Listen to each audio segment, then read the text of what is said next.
welcome. Welcome. I was even a minute early, or at least I pushed the button. Push the button. I pushed the button. Okay, so we're gonna start off with the fact that I don't know where to look really. That's usually the case, but it's especially the case today. You want to know why? Because okay, I think I see the camera. If you were with watching Big Mama's page, Instagram earlier, you would have noticed the fact that dang, it only allows me to have that screen. That sucks. You would have noticed the fact that, or not noticed, you would have known that I have to be at my corporate office for a couple days. And because of that, and the commitment that I have to myself, because I don't want to be a person who's just preaching something and not preaching. I'm preaching and I think I'm teaching. But am I teaching if I'm not learning? Anywho, I said, you got to get this together. Like in time. And here it is, 6:31. I'm already talking to y'all. And let's get this show started. So, hey y'all, hey, it's me, your girl, Crazy Melanin Princess, aka Big Mama. I'm having a lemon drop, I think.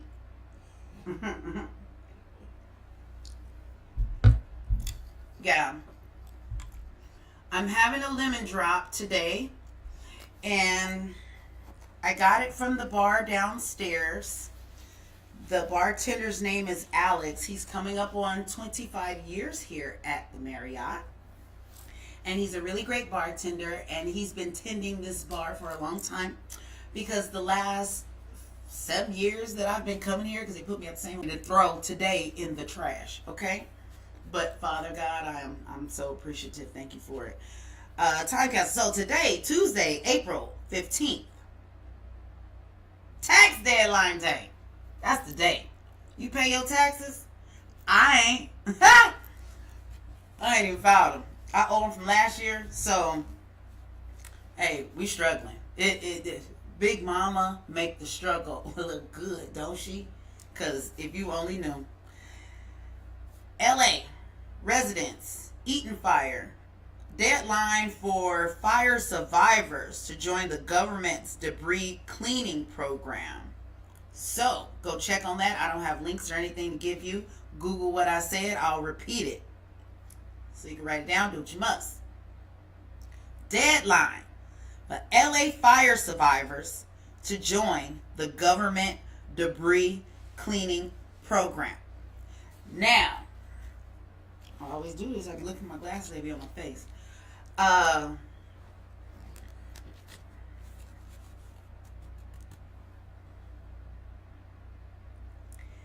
Y'all know half this government programming stuff is not about to be here no more. So if you want it in the capsule, in the time, I'm getting too loud. If you want it, y'all need to go on and check on that. What else we put in the time capsule today? They got me effed up. I'm gonna turn my mic down. They got me messed up today, y'all. For real. For real. Since we on fire, so that's our time capsule. Since we on fire, y'all ever heard of Poodle Dog Bush? Yeah? No? Nobody? Because there's nobody here. Jerry's here. Is that like the bush on like? You gotta keep it cute. Is YouTube. So have you heard of Poodle Dog Bush? I've seen a poodle dog bush. I've seen a poodle's bush in the bush. The poodle's bush put their bush on the bush while they was poodling.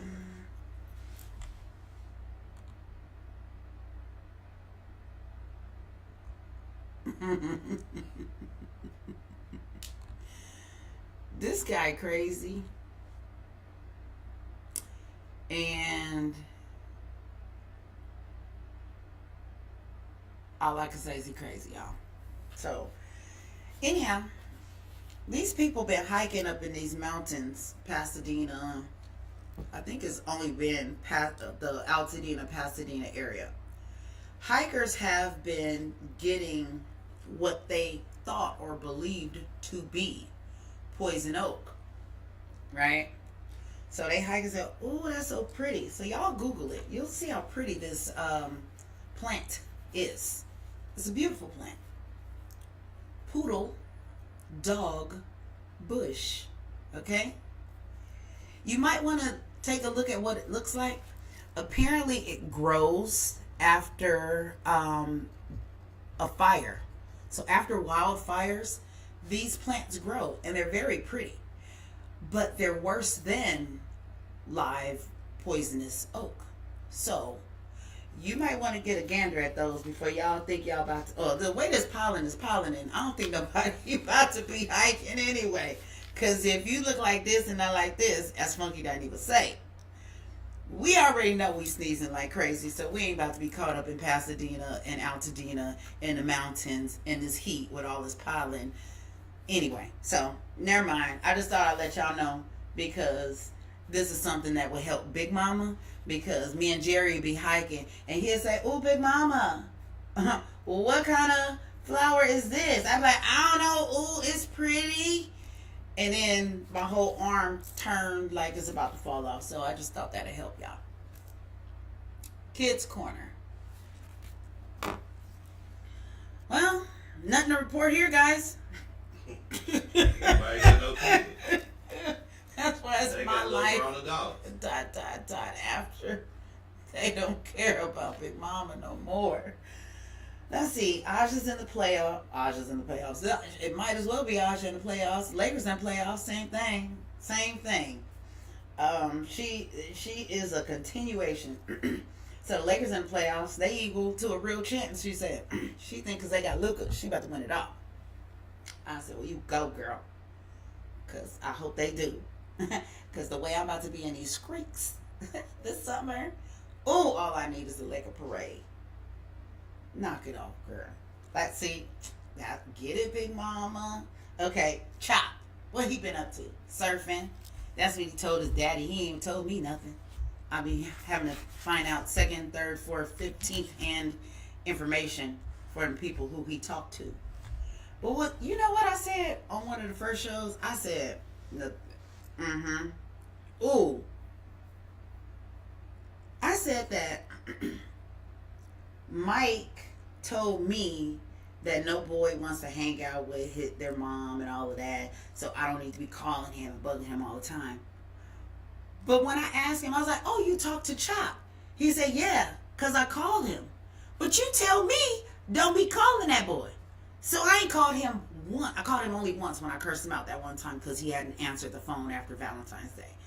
But after that, I've only called the boy once since he has left for college, you guys. Once. Because of all the advice that everybody has given me. I've never had, well, I guess I have had college students, but they ain't go far. So that was easy. I know where they was every day, every night, know all day, everything. I'm still feeding them and housing them, you know. I'm rooming and boarding them. So I knew where they were when they were in college and all their whereabouts. He is halfway, I feel, is a quarter of the way across the globe. And for me to not bother you, you know how many times I bust in that room when he here? So how I don't bother him and he way that far. But I've been listening to y'all. I haven't done it. And so that's that. But what I am going to do is ask if I can hijack his birthday a little bit because he's not going to be here for Mother's Day. And the only people I have is Sterling and Aj. And so because I want to do something with the three of them, His birthday is the following Sunday, and he'll be here. So maybe he'll be kind enough to let me have his birthday as my Mother's Day, and then we can all do something. Sterling, I ain't even talked to the boy. Don't know nothing about what he got going on. He ain't call me. He'll never call me. All we do is send memes all day. If y'all thought I sent memes, shit. I wonder where he get it from. Now, I told y'all today's dream.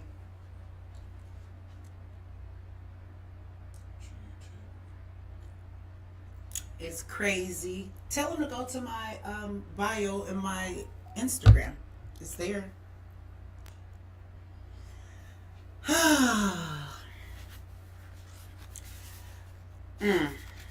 Okay, so we about to get into something right here, right now. Like, for real. I don't want the show to take a deep, dark turn, but God been talking to your girl.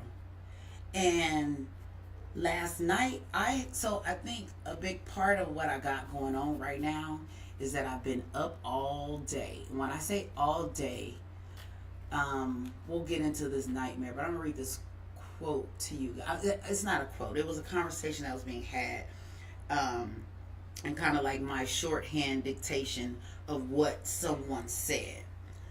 And somebody had posed a question: why do we stay connected to dysfunction? And the answer that the person gave, it might even have been, no, I don't know if it was Jason Wilson, the brother whose book I promoted last week, but the answer was profound individual. And so I've been sitting on this in my phone, and it was crazy just the way that God steered yet another show. So he must want me to do this. Okay. The answer to why do we stay connected to dysfunction? Because it's familiar. We'd rather deal with predictable pain than step into unknown healing.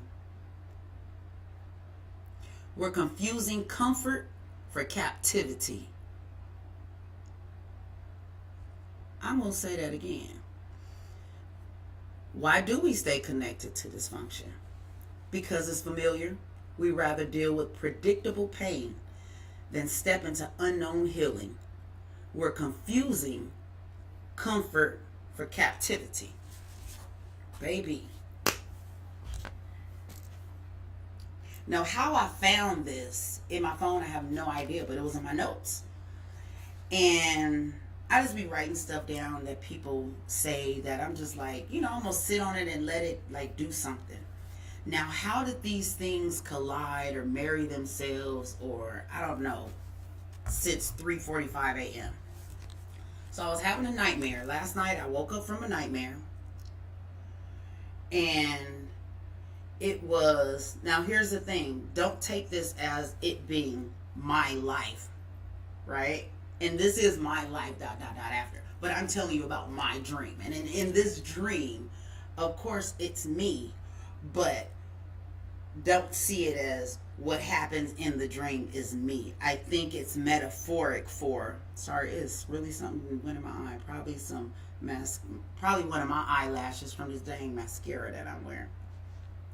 Ask Percy, did he get on so he can see my, tell people on the sound. So I had this nightmare, y'all. I walked in, and here's the thing that, because dreams are crazy. Oh, I need TT for this, because she's my dream interpreter. But she gonna say this one kind of seems, yeah, never mind. So I don't know if, I'll tell you the dream, and I'll tell you all the unknowns, right? That just don't make sense to me because it's not defined. Here's the dream. I walked in, and the man who I'm with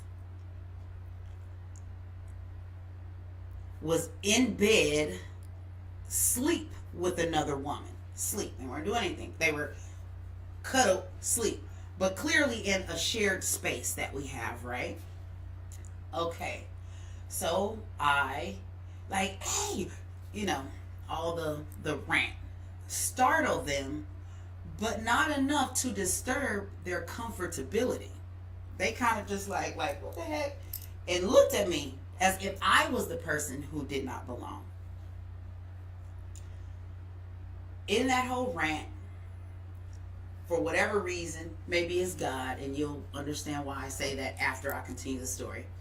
I remove myself and I come back in as if she's about to get up, do what she needs to do to gather herself and leave. Because what?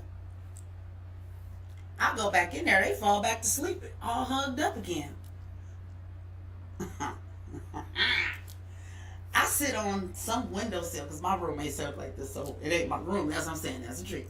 So I go sit on the windowsill like this and just stare at these two until they're so comfortable in their slumber that they fall on the floor. You know, like a dog, he's sleeping and he like plow, and that wakes them up, right? And so in the heartbreak that I guess I meant to feel in that moment, in the heartbreak that every human would feel, every man, every woman, every person would feel in that moment, like, oh my gosh, just so gut-wrenching, right? I'm barking because now he's barking at me. I have no idea where the other lady went. He's barking at me, right? And in the midst of me just pouring my heart out like a Jerry Springer show, right? Like, why are you doing this to me? Why you hate me like this? Why would you break my heart? All the is that Jerry or is that Maury? Perfect. Oh no, Maury is the baby. It's my baby. Oh y'all, Jerry is over here. So is it the baby? I don't know. Anyhow, and all of that, a little right. baby, and he just like yelling at me. I don't know what he's saying because that ain't happening in the dream. But the voice that comes like AI, how they have those little babies now, the little AI babies, and you know that ain't a baby having no kind of skills or anything like that, and they talking. So out of the male that clearly I'm with, and we're embarking upon this horrible exchange, a voice comes over. I'll say James Earl Jones, Morgan Freeman, so you know who I think is talking to me, right? Okay. Come with you, sister.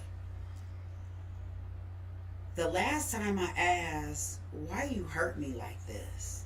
And then God spoke. Well, the voice spoke, right?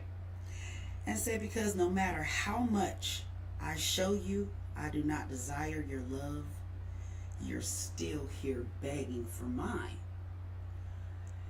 And I felt so much more heartbreak. I said, wait, this ain't how this is supposed to work. And that voice kept talking. It doesn't matter how much I hurt you, you'll still. I'm laying in out, and he said, I am laying in our bed with another woman, and didn't get up when you came in, and you still here begging. You ain't even ran out like screw you. You still here begging me for my love, even though all of these things are happening. And so I said, well, why would somebody do me like this? Like, and I'm crying out to God, asking him, why would you let somebody do me like this? Right? He responds, that's why I say I thought it was God, because that's who I began to talk to when I heard the voices, right? He says, do you think that is the kind of love I have designed for you? Your heart is like an egg. For real, this is my dream.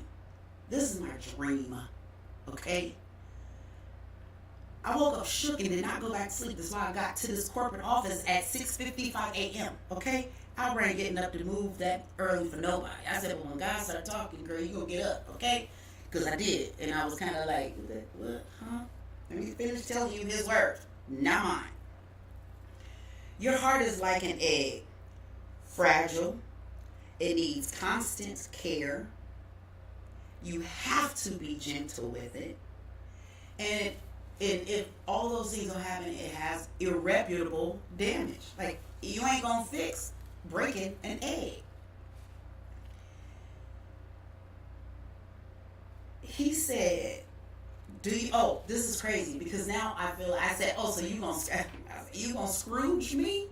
What happened was he took me on a Scrooge like journey through life, and he said, I wasn't at Palisades. I don't know what school I was at because I went to all girls school for 3 of my high school years, and only in the 12th grade did I go to a co-ed school. So it wasn't the school that I graduated from, but it was a school where there were boys. So he was like, "Remember that old high school egg baby project?" And I was like, "Oh, the one where, because I've never had to do that before. And I always wanted to, but I couldn't because I didn't go to a school with boys, right?" And then when I got to my school, in 12th grade, that wasn't part of nothing. So I was like, "Yeah," because I always saw it on, what's the TV show? Not Head of the Class. What's the one with Lark Voorhees? Whatever that one was. Anyhow, Saved by the Bell. I think they had to have a little baby egg or whatever, right? I always wanted to do that. I ain't ever got to do that. But anyhow, God is like, and then here come Yana Van Zant. She said, "How is this serving you? What's your payoff? Don't nobody do nothing unless they getting something from it, right? And it don't have to be nothing good that you're getting from it, but you're getting something from it." And so I said, "Girl, if you don't get out of here, so then God can take you." He said with the high school baby project, he said you had a whole gamut of different types of students in the way in which they cared for that egg. You had the one who was just so overly careful with it because she didn't want to break it, because she knew that if she broke it, that meant she wouldn't get a good grade. So what was in it for her payoff was, I need this grade, I want this grade, I like having a good grade, and that's what I want. So her care for the egg that was her payoff. He said, "You see the dude over there who don't care about the egg, like he was the boy in the class, he got an egg, he threw it in he forgot he had it in the book bag. Threw his book bag on the little table and cracks the egg. He don't even realize he cracked the egg because he forgot about the egg as soon as the bell rang, he got out of the class." He said, "Look at him. He's disheveled." I'm like, "Dang, that's cold, God, right?" He said, well, when he gets home, one, he's going to fail because he broke the egg. But what else? I was like, that book bag nasty as heck. He said, "Yeah, he got egg all over everything too." So same thing. Remember, the egg is the heart. So you don't care for it.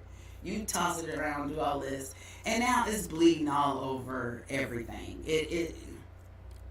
He said, "But what about the ones who got the egg, whether they accidentally broke it or not? They got the egg, one." Either the girl is interchangeable, male or female, whoever was in class got the egg. But they're in a little relationship, right? And she's like, "Oh, baby, look, I got us a baby in our, science class, health class, and we got to take care of it." And his loving self to his high school girlfriend is like, "Oh, baby, that's so sweet. What we gonna name it?" And they're pouring into an egg, something cute, sweet, funny, silly, whatever. Right? This ain't me. This God. Take that up with him if y'all got a problem with what I'm telling you. So he says these loving sweethearts pour into this egg, thus getting not only a good grade, but the endorphins that they got from being in something loving, the way in which they poured into that thing, the heart, because they both did it. Like, "Oh, I'll babysit while you go do this." And we know it's for faith. But it is what it is. He said, and then you got the ones who don't mind breaking them, because all they going to do is go out and buy another one and pretend like it was the one that they got from the teacher in the first place. I said, "Oh, okay." And so he said, what I want for you is consistency. Consistency, because as you rely on me, you know that I keep my word, and it's because of my consistency. So I never have to even give you my word. You know I'm going to do what I say I'm going to do because of my consistency. I don't think on this globe, Albra, that there is one human alive out of billions that have come before and after that have ever questioned, dang, I wonder if the sun gonna come out today. Like, I ain't seen it in a few days. He said, so you know I'm a keeper of my word because my consistency shows you, like clockwork, I'm always gonna be right where I'm supposed to be. I'm being transparent, whether you have atmospheric whatever or not, and you can't see me, you know that it is daytime. You know that I am there. And if you can't find anything else that you desire, just know that if you stick with looking for some level of consistency in the human, there you will find a keeper of their word. So I'm done with that, because that was God's section, okay? I didn't, sorry God to have to drink to your section, but. You lying about that, yeah. No, I just need, I don't have any water, so. That was that. So while driving in, I heard Freddie Jackson this morning. Could use a little love right now. I said, ooh, that used to be my jam. Darling, come on, Jerry. I could use a little love right now. That's good for my time. He said, it's before time. Whatever. The reason why we here. Corp America. Code switching back. Today, Big Mom got on a costume. You know why I got on a costume? Because I told you already I got to be at this corporate office. Why am I at this corporate office? It's our fiscal year. The beginning of our fiscal year.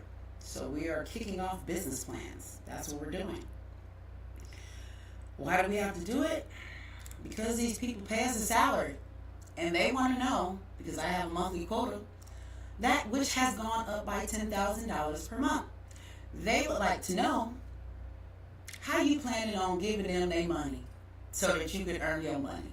Because why we paying you if you ain't making money? So that's why I'm here. That's why I'm out here. That's what's happening. That's what's going on. Some people ask, how's it done? It is done through forecasting. It is done through SWOT analysis. It is done through a number of different corporate things that they make people go through to show you how you can achieve an outcome based off of smaller, whatever. Who gives a crap? So I'm in this room consisting of 11 white men, 1 white woman, 1 black man, and the 1 black female.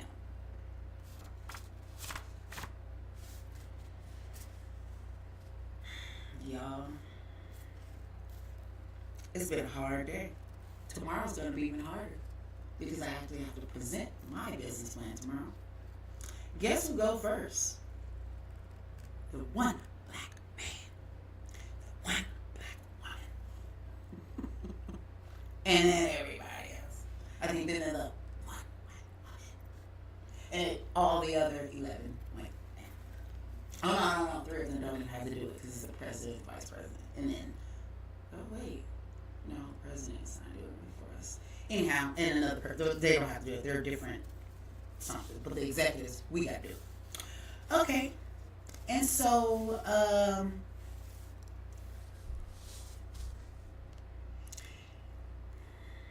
this is hard to talk about. It's hard for so many reasons. And y'all really want to know why? Because many of y'all got to deal with the exact same thing. Let me talk about it now. We have to be, it's exhausting, having to be one way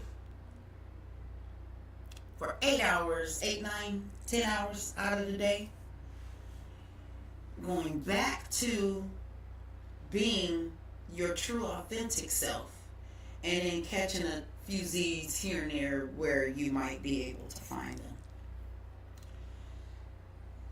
They want me to hang out with them after hours too, and was upset that I did not want to. I do not want to hardy har about golf because it's non-applicable. You're not reading the room. Although I may take up the little tiny speck of it that I do, I don't want to be here. Like, I want to do my job. That's what I want to do. I'm good at that. That I want to do. The rest I don't want to do. I don't want the performance art. And I'm a dang good performer, okay? Y'all see how this? But I don't want it. Not today. I'm exhausted. I'd rather talk to the 2 of y'all, the 4 of y'all, or however many of y'all may come and go throughout this podcast, okay? Than to that, okay? I can't harp too long on it, and I'm not going to harp too long on it, because I really just want to tell y'all why I was here. Maybe at the end, I'll give y'all a little more, because it's bad.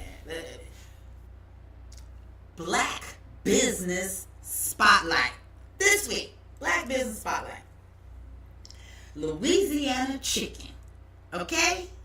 On Century and Broadway. Young lady posted something on IG. This is the power of us, and I love it. And people think that we can't grassroots stuff, get stuff, make stuff happen, do stuff to support us. I say the otherwise, okay? So we go over there to the Louisiana Chicken based off of the IG post. Now, 2 people sent it to me. The second person sent it to me. I said, you want to go? Because the other person was too far. We go. The person in front of us, now mind you, we kind of sat in a parking line away because there was no parking available. And I'm like, okay, it is. It is Broadway and it is Century. I ain't about to park around no corners or nothing for no chicken. But I could wait. I could definitely wait. You know what I'm saying? So, 2 people were pulled into one of the spots. And when we go in, the person in front of us like, oh yeah, I saw Instagram. He said something about Instagram. And then we like, that's why we here too. Do you know, in succession, almost every single person, because they heard that the other person was there because of Instagram, and it's just like now everybody's here because of Instagram, and I cannot tell y'all how much I love that. I love it. Love it. Black owned. They have more of a southern side kind of things. I know they have greens and they have mac and cheese. We ordered the mac and cheese, but I believe maybe they ran out of order or so before us. Probably because that girl put that Instagram ad out there. Everybody flooded over there, which is great. But they got burgers and tacos, and you know, they got fries and the regular Louisiana stuff. But did you know 90% plus Louisiana chickens are owned by Cambodians?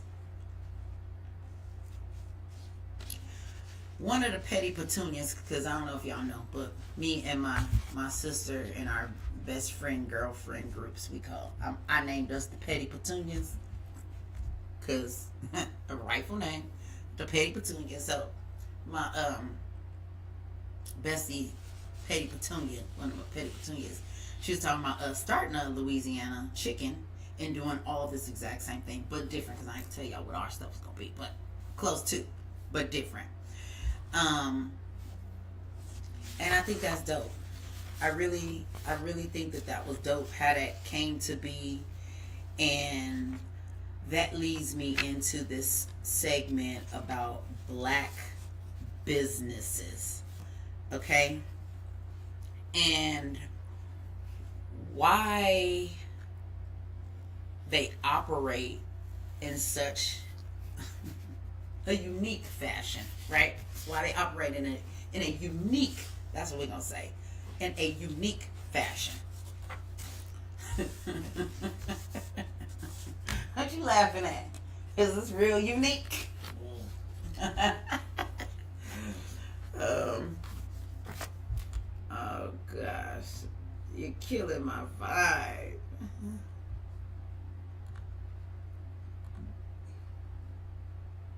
Are y'all hearing me out there? Can you type in your chat and let me know? Cause my studio, you know, I'm over here in La La Land and stuff now. Okay, what's it? Cause it's not. I don't see any chats, but.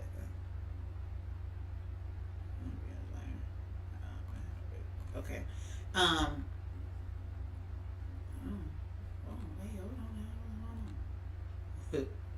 hold on. Anyhow, because it's giving me an error about my recording. So whoever is currently viewing, if y'all could let me know if everything's good, that would be great. Yeah, so black businesses and why they operate in such a unique fashion, like why customer service, why they always failing.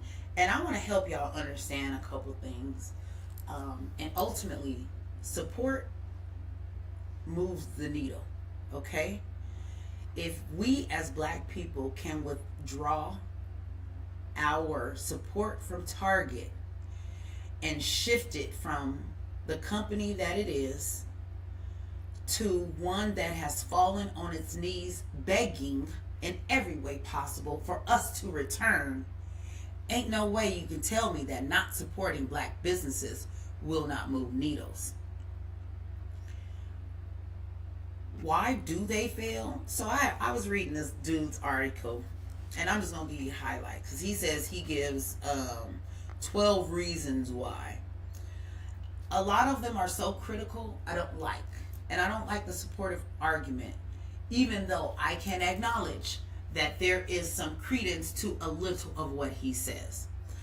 His number one, too many alphas and no betas. Okay. 2, no research. Insufficient funds. Hey, Steph. Insufficient funds. Insufficient funds. Okay. Failure to adapt. With what I do now, that is one corporate perspective, I can definitely agree and support that.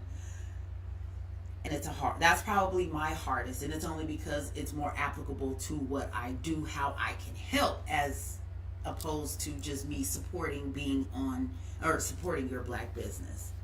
5, family member, not business partner. No consistent vision. Not all. So, failure to diversify your products. Maybe. No experience. Well, how do you get experience? Failure to provide good customer service. We're going to definitely touch on that. Failure to market online. With streaming services, everybody got some. I need to check his date on this.